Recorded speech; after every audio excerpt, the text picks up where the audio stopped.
So this is a short video about an upgrade, a particular upgrade to my brand new graphics card.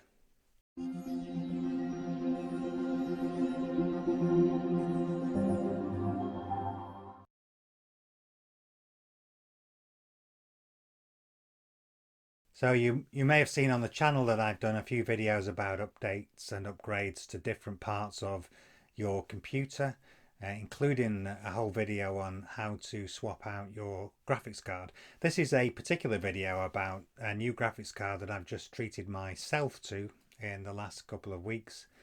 I ummed and ahed about it. I'm not sure that graphics cards are really worth the amount that you pay for them these days, and frankly, I am getting more and more irritated by the scalpers who, frankly, put 50% or 100% on cards that are not available.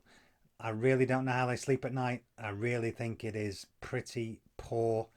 I've heard it said that market forces, a card is worth what you're prepared to pay for it, but I really don't think there is any justification for the profiteering that we've seen, particularly on video cards just lately. Anyway, so I was thinking about getting an RTX 3080, but they are rare as hen's teeth, and I decided in the end to invest in an RTX 3090. The main computer I run on a big 4K screen with two side screens. I also run VR more often than not, and I found that some of the VR has been a little bit jumpy with the higher resolutions.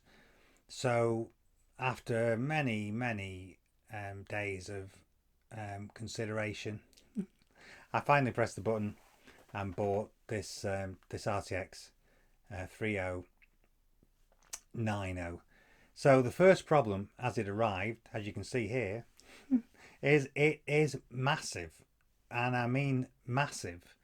I had previously, this is the previous card that I had, it's the 1080 Ti Kingpin, which is itself is a massive card. It's got large copper heat pipes. It's got a really large shell, and it is a very heavy card. The Kingpin had to have an extra support to stop it putting strain on the slot. So I was absolutely confident that the 3090 would be fine, but turns out it wasn't, and it actually overhung the cages where the hard drive and the DVD drive goes by about an inch, so 2.5 centimeters. And no matter how I configured it, there was no way that it was going to fit in the case.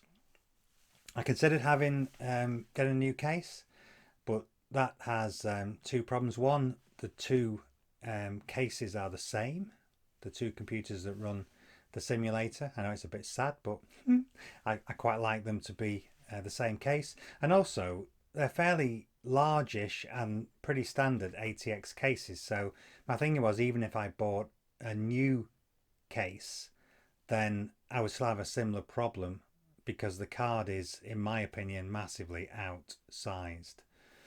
So I decided that I would engage in some major heart surgery on the case. So the only way to get the cages out, because they're riveted in, is to drill out the rivets. So this is not something I necessarily recommend that you should do. If you decide to drill out the rivets, then you need to be really careful. The slightest shaving of metal in the body of the computer, particularly on the motherboard, could short out a component, and you could be then in serious difficulties. So I masked up the computer very carefully with some plastic covering. I had the Hoover to hand to pick up the small pieces as they were drilled out, and then I proceeded to drill out each rivet really slowly and really carefully. You need a drill that's around the size or a little bit smaller than the rivet, and you need to drill just until the rivet top is actually released, and then it will come out.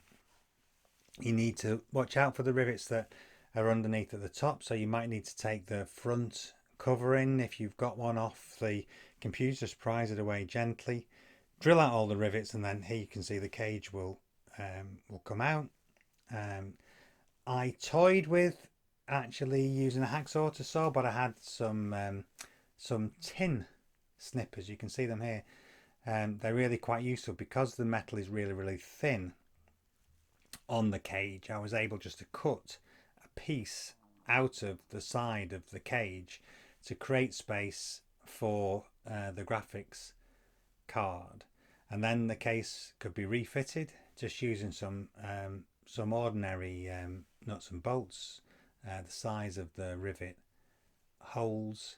I did try, as you can see here, I tried to actually fit them back with small with large groove screws, the kind of ones that you use for fans, but they did hold on some holes but not on others. So my advice is that short nuts and bolts are the ideal fixing to put this back. Screw it back with the nuts and bolts, and you can see here that it's created the space for the card in the same case as I've got on the other computer, and it runs magnificently. I think it is, although I agonized over the price, the difference is phenomenal.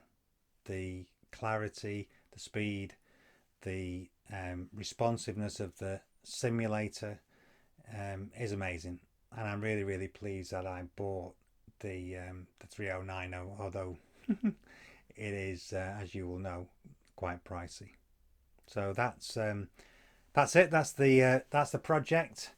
I think for me, it just means that, you know, where there's a will, there's a way. You just need to think about how you might be able to configure your case. And my advice is that if you go for a new graphics card, measure it first and check whether it will fit, and decide whether you're prepared to do the kind of open heart surgery on your PC case that I did, or consider whether you need to buy a new case altogether.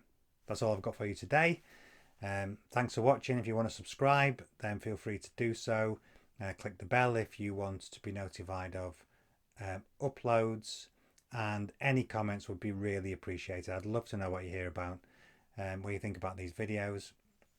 Let me know in the comments, and I'll respond. And if you've got any questions, just add them to the comments, and again I will respond. So I'll catch you next time.